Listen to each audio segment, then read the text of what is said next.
Welcome to basic English by Sharad Sapkal. साथियों, ये lecture number 49 है, फ्यूचर कंटिन्यूअस टेंस। कभी कभी हमने ऐसा कहना होता है कि भविष्य में, आने वाले समय में, अब से बाद कुछ हो रहा होगा, कुछ कर रहा होगा, कोई कुछ कर रही होगी, वे सो रहे होंगे। अभी नहीं, अब से बाद में, कल, परसों, शाम को, जबकि भी बात हो। और इसकी रचना हिंदी में होगा, होगी, होंगे से खत्म होती है और उसके पहले कुछ कर रहा या कुछ क्रिया हो रही है, इसका बोध होता है और बात भविष्य की होती है। तो these are the events which are expected to occur. ये हम ऐसी उम्मीद करते हैं, ऐसी आशा रखते हैं कि ऐसा हो रहा होगा या ऐसा होगा, इस प्रकार से। और इसमें भविष्य का बोध होना जरूरी है। सेंटेंस के अंदर ऐसा समय देना जरूरी है कि जिससे बोध हो कि ये बात की बात है, अब की बात नहीं है। और ये करीब करीब कोई प्लान्ड एक्शन को भी बताने के लिए काम में आता है, क्योंकि हमें उस प्लान का या उस योजना का पता होता है। For example, we shall be staying there for a week. हम वहां एक हफ्ते के लिए ठहरेंगे। अब ये हमारी कोई प्लानिंग है कि हम किसी जगह पर एक हफ्ते तक रहेंगे या एक हफ्ते तक ठहरेंगे। तो ये एक कंटिन्यूअस एक्शन दिखाई जा रही है, which will last for a week. एक हफ्ते तक वो क्रिया चलेगी और आने वाले समय की बात है। तो यहां एक कंटिन्यूटी ऑफ एक्शन है और उसकी वजह से इसे फ्यूचर कंटिन्यूअस टेंस कहते हैं। We shall be staying there for a week. मैं अगले शुक्रवार को एक फुटबॉल मैच खेल रहा होऊंगा। अब ये आपकी योजना भी हो सकती है या आपको ऐसी उम्मीद हो सकती है। तो आप ये कहेंगे कि I shall be playing a football match next Friday. यहां आप आई शैल भी बोल सकते हैं, आई विल भी कह सकते हैं। यहां पर भी आप शैल का इस्तेमाल जरूरी नहीं, विल भी कह सकते हैं। अब देखिए, when I reach Calcutta it will be raining heavily there. अब ये सेंटेंस से ये पता चल रहा है कि मैं भविष्य में कलकत्ता पहुंचूंगा या जाऊंगा, तब वहां पर तेज बारिश हो रही होगी, कोई घटना हो रही होगी। It will be raining heavily there. It will rain नहीं कहा है, क्योंकि एक अंदाज है कि ऐसा मौसम कुछ ऐसा चल रहा है, तो उस समय पे ये ऐसा होते रहेगी क्रिया। क्योंकि आपके पहुंचने के बाद ही तुरंत होगा ऐसा नहीं है। ये रेनी सीजन है, तो रेन्स होती रहेगी। हम कल सुबह परीक्षा लिख रहे होंगे या कल हम सुबह परीक्षा दे रहे होंगे, ये भी आपकी एक योजना है। तो वी शैल बी या we will be writing the exam tomorrow morning. कल सुबह राइटिंग द एग्जाम यानी परीक्षा देना, ऐसा होता है। Ashok will be sleeping when his father comes home tonight. जब उसके पिताजी आज रात घर आएंगे, अशोक सो रहा होगा। अशोक की आदत सबको पता है और इसलिए आप उसका अंदाजा ऐसा लगा रहे हैं कि जब उसके पिताजी आते। ये जो फ्यूचर की बात व्हेन से शुरू हो रही है, ये हमने पहले भी देखा है कि it will always be in present tense. When his father will come नहीं होगा, when his father comes home tonight. It implies कि ये बात भविष्य की हो रही है। जब उसके माता पिता आएंगे, हरी पढ़ रहा होगा। ये भी कुछ ऊपर जैसा ही सेंटेंस है। Hari will be reading when his parents arrive. Parents यानी माता पिता। They will be playing cards tonight. वे आज रात ताश खेल रहे होंगे। ये योजनाओं के बारे में बताया जा रहा है। इसी प्रकार के सेंटेंसेस फ्यूचर कंटिन्यूअस टेंस में होते हैं। अब कई बार संभावना बताने के लिए भी इसका इस्तेमाल होता है, जैसे he will be waiting for you या he will wait for you, ऐसा भी कह सकते हैं। इसमें या I will be meeting him tomorrow, I will meet him tomorrow, ऐसा भी कह सकते हैं। इस टेंस से आप कई बार फ्यूचर इंडेफिनेट का भी पता लगा सकते हैं। लेकिन यह है कि ही विल बी प्लेइंग यानी ही विल प्ले जैसा ही होगा, सिंपल फ्यूचर टेंस के जैसा। लेकिन ही will be playing at 6 o'clock या एट 6 tomorrow, ऐसा बोलने से ये एक रियल फ्यूचर कंटिन्यूस टेंस बन जाता है, क्योंकि अब बात भविष्य के समय के साथ दिखाई गई है। तो और खेलने की क्रिया चूंकि एक टाइम टेकिंग एक्शन है, कंटिन्यूस होने वाली एक एक्शन है, तो इसको इस ढंग से कहा गया है। तो ये एक वास्तव में फ्यूचर कंटिन्यूस टेंस की बात हो रही है। कई बार हम करेगा, कर रहा होगा, देख रहा होगा, वो इस संदर्भ में भी कहते हैं कि जिस समय बात हो रही है उस समय हमारा अंदाज होता है कि जैसे वह अभी सो रहा होगा, डोंट कॉल हिम। तो यहां पर भी बात होगा की कही गई है, लेकिन यह बात भविष्य की नहीं है। तो use of would for action expected to be taking place at the present किया जा सकता है। यानी अभी अगर कुछ हो रहा होगा, अभी अगर कोई कुछ कर रहा होगा, ऐसा आपको अंदाजा है, ऐसा आपका अनुमान है, तो आप विल की जगह वुड लगाओगे, और विल नेसेसरीली फ्यूचरिटी को दिखाएगा।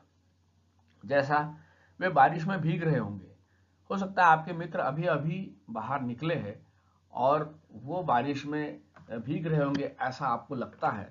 तो इसमें ये ट्रांसलेशन होगा, they would be drenching in rains. यहां पर ये ध्यान में रखना है कि वुड का इस्तेमाल अभी के जो आप इवेंट एक्सपेक्ट कर रहे हो उसके हिसाब से उसमें रहेगा, तो उसको वुड लगाना है। भविष्य की बात है तो विल लगाना है। तो वे बारिश में भीग रहे हो मतलब अभी भीग रहे होंगे। तो इसकी फ्रेम बहुत आसान है, जैसे कि हमारी हमेशा की फ्रेम होती है उसी प्रकार का रचना है इसका। और टेबल ए पॉजिटिव जैसा हमेशा होता है, सब्जेक्ट के बाद में शैल या विल आएगा, उसके बाद बी आएगा और उसके बाद में वीआईएनजी। यानी ये दो हेल्पिंग वर्ब है, शैल विल के साथ एक बी भी आ गया, और वीआईएनजी जो है वो I N G form of verb, that is main verb. ये मेन वर्ब दिखाएगा कि किस प्रकार की क्रिया होगी, क्या वे सो रहे होंगे या दौड़ रहे होंगे या नाच रहे होंगे, जो भी बात। ही will B driving car eight that time, वह उस समय कार चला रहा होगा। ये भविष्य की बात हो रही है। We will be flying kites, हम पतंगे उड़ा रहे होंगे। किसी के पूछने पर यह जवाब ऐसा आप दे सकते हैं, किसी ने पूछा कि भाई कल तुम सुबह क्या कर रहे होंगे, तो we will be flying kites. यहां चूंकि समय नहीं दिया गया है, तो ये समय सुनने वाले को, बोलने वाले को, दोनों को पता है। He will be giving away the books to students, to give away मतलब बांटना, तो he will be giving away the books to students, यानी वह छात्रों को किताबें बांट रहा होगा। भविष्य की बात है, जाहिर है। I will be swimming whole afternoon, या I will be swimming 6 to 7 tomorrow. ये बात दोनों भविष्य की है, टुमारो भी कह दिया इसके। I will be swimming whole afternoon tomorrow, ऐसा भी कह सकते हो। इसका मतलब यह है कि कल 6 से 7 बजे तक या कल दोपहर भर मैं तैर रहा होऊंगा। इस प्रकार से इसका ट्रांसलेशन होगा। लेकिन अगर आपको बोलना है कि अभी ऐसा हो रहा होगा, तो फॉर एग्जाम्पल जैसे वे यात्रा कर रहे होंगे, मतलब अभी यात्रा कर रहे होंगे, भविष्य की बात नहीं है, तो यहां विल के जगह वुड लगाना है। दे वुड बी ट्रेवलिंग नाउ, या दे वुड बी ट्रेवलिंग। इतना भी आपने यहां वुड लगा दिया तो नाउ बोलने की जरूरत नहीं है। लिसनर वुड अंडरस्टैंड कि ये नाउ बोला गया है, इसका मतलब अभी हो रही है क्रिया। Don't call her, she would be sleeping. इससे देखो जाहिर होता है, डोंट कॉल हर, ये डोंट कॉल हर इतना पोर्शन तो इंपरेटिव है, और इंपरेटिव हमेशा प्रेजेंट में होता है, तो उसे फोन मत करना या उसे फोन मत करो। शी वुड बी स्लीपिंग, वो सो रही होगी, इसका मतलब अभी सो रही होगी। इसी का इंट्रोगेटिव टेबल बी, विल या शैल को जो पहला वाला ऑक्सिलरी या हेल्पिंग वर्ब है उसको पहले शुरू में ले आओ, उसके बाद सब्जेक्ट, उसके बाद में जैसे कि वैसे रचना, और उसके बाद जो भी ऑब्जेक्ट या कॉम्प्लीमेंट आना होगा वो आएगा। तो shall we be having meals at this time tomorrow, क्या कल हम इस समय भोजन कर रहे होंगे। इसमें ध्यान रखना है कि चूंकि एक इंट्रोगेटिव सेंटेंस है, तो सब्जेक्ट अगर फर्स्ट पर्सन है, आई या वी, तो शैल का इस्तेमाल मैंडेटरी है, आप विल का इस्तेमाल वहां नहीं कर सकते हैं। Will they be playing cricket, क्या वे क्रिकेट खेल रहे होंगे, तो दे विल बी को विल दे कर दिया। Will the lion be killing the goat, क्या बकरी को शेर मार रहा होगा। Will he be getting down from the tree at that time, क्या उस समय वह पेड़ से उतर रहा होगा? टू गेट डाउन या क्लाइंब डाउन भी बोल सकते हो आप। टू क्लाइंब डाउन मतलब उतरना नीचे, चाहे सीढ़ी से उतर रहे हो चाहे पेड़ से उतर रहे हो। Would he B writing the exam मतलब अभी की बात हो रही है, क्या वह परीक्षा दे रहा होगा इस समय, भविष्य की बात नहीं है। इसके बाद में इसी के सामने WH वर्ड लगा दीजिए आप। तो WH plus B is equal to table C. कब, क्यों, कहां, कैसे, ये जो इंट्रोगेटिव एडवर्ब्स है उसके माध्यम से आप उसकी इंक्वायरी कर रहे हैं कि कब कोई क्रिया हो रही होगी, कैसे कोई क्रिया हो रही होगी। तो when will you be learning Hindi, तुम हिंदी कब सीख रहे होंगे। अब ये जो सेंटेंस है इसके दो माने भी निकल सकते हैं। तुम हिंदी कब सीखोगे ऐसा भी हो सकता है, और कब हिंदी सीख रहे होगे ऐसा भी हो सकता है। Why will you be learning Hindi, तुम हिंदी क्यों सीख रहे होंगे, क्या जरूरत पड़ेगी तुमको, इस प्रकार की बात। How shall I be coming to his party, मैं उसकी पार्टी में कैसे आ रहा हूंगा। इसका यहां मतलब है how shall I be coming to his party या how shall I come to his party, दोनों का एक ही अर्थ है कि मैं उसके पार्टी में कैसे आऊंगा या कैसे आ रहा होऊंगा। अगर आने की प्रोसेस के बारे में पूछा जा रहा है कि भाई साइकिल से आऊंगा या स्कूटर से आऊंगा या किसके साथ आऊंगा, like this. Where will she be going with her father, वह अपने पिता के साथ कहां जा रही होगी, ये भविष्य की सारी बातें। With whom would your brother be watching the play, यहां पर वुड आया है, इसका मतलब अभी की बात हो रही है। तुम्हारा भाई नाटक किसके साथ देख रहा होगा, यानी अभी किसके साथ देख रहा होगा। उसी प्रकार टेबल डी, निगेटिव सब्जेक्ट, उसके बाद में विल, और बी और वीआईएनजी के बीच में यहां देखिए विल के बाद नॉट, तो will not be plus V I N G. Good boys will not be playing with naughty boys, यानी अच्छे बच्चे, अच्छे लड़के शरारती लड़कों के साथ नहीं खेल रहे होंगे। The cold bridge will not B blowing, यानी ठंडी हवा नहीं बह रही होगी। ब्रीज यानी हवा, कोल्ड यानी ठंडी, और ब्लो हवा को, हवा जब बहती है तो उसको ब्लोइंग कहते हैं। The birds will not be flying, पक्षी नहीं उड़ रहे होंगे, भविष्य की बातें होगी। They would not be pulling together, कि वो एक साथ ठीक से रह नहीं रहे होंगे, यानी टू पुल टुगेदर मतलब अच्छे से एक दूसरे के साथ केमिस्ट्री बना के रहना। They would not be pulling together मतलब बहुत आपसी मोहब्बत से एक साथ नहीं रह रहे। उसके बाद में इसी का इंट्रोगेटिव, क्या ऐसा नहीं हो रहा होगा, क्या वैसा नहीं हो रहा होगा, and so on. Shall I not be having my breakfast in the morning, क्या मैं सुबह नाश्ता नहीं कर रहा होऊंगा, जाहिर है कल के सुबह की बात हो रही है या किसी और सुबह की आने वाले। Will the flowers not be growing in the garden, क्या फूल बगीचे में नहीं उग रहे होंगे। Will your brother not be coming today, क्या तुम्हारा भाई आज नहीं आ रहा होगा।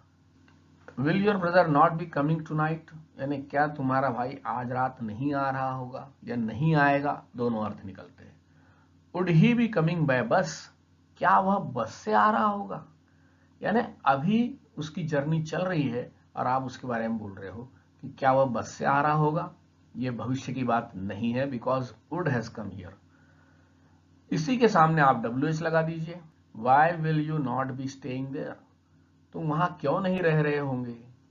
Y shall I not be attending the funeral, मैं अंतिम संस्कार में भाग क्यों नहीं ले रहा होऊंगा।